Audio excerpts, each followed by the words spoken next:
brought to you by Nova शुद्ध घी। जब जब खाए दिल खुश हो जाए, सदियों का नोवा शुद्ध देसी घी, सपना स्वस्थ भारत का। I love ghee ghee ghee ghee ghee ghee.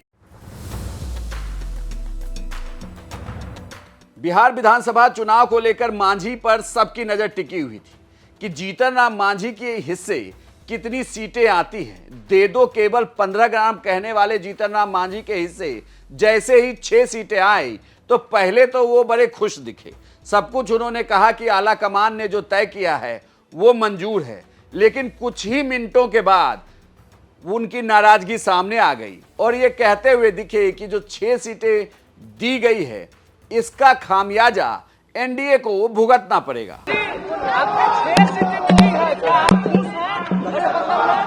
Parliament में हमको 1 सीट मिली थी तो हम क्या थे?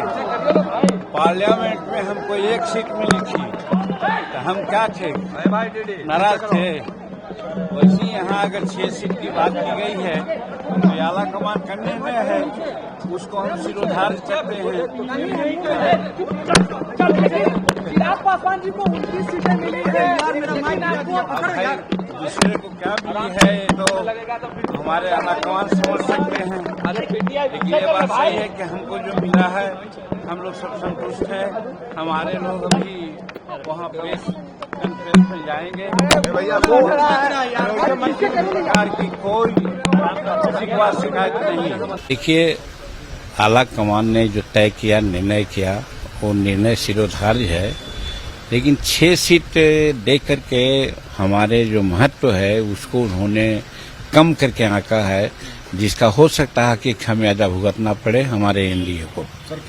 अब कुछ नहीं। अब आप एनडीए के अंदर जीतन राम मांझी की स्थिति देखिए। जो जीतन राम मांझी पिछले चुनाव में 7 सीटों पर चुनाव लड़े 2020 के विधानसभा चुनाव में, वही जीतन राम मांझी 2025 के विधानसभा चुनाव आते आते 6 सीटें उनके हिस्से दी गई है, 1 सीट और कम कर दी गई है।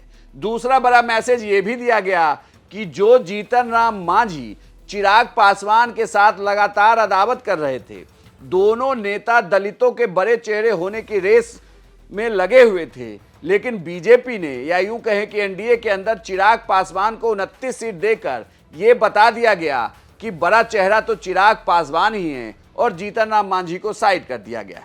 जीतन राम मांझी की पार्टी से इकलौते सांसद जीतन राम मांझी हैं जो केंद्र में मंत्री भी हैं।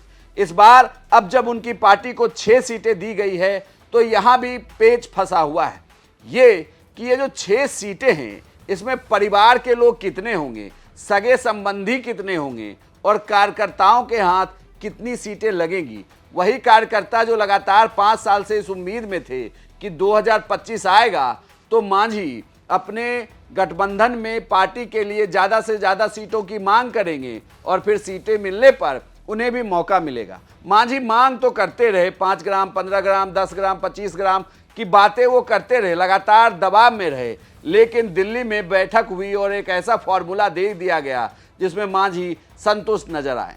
अब आप इसे बिहार में एक नई सियासत समझिए या फिर एनडीए के अंदर वो दबाव पॉलिटिक्स जिसके तहत जीतन राम मांझी मान गए, लेकिन महज 1 मंत्री पद, 1 सांसद और 6 विधानसभा की सीटें। अब ऐसे में किसी पार्टी का विस्तार होगा कैसे?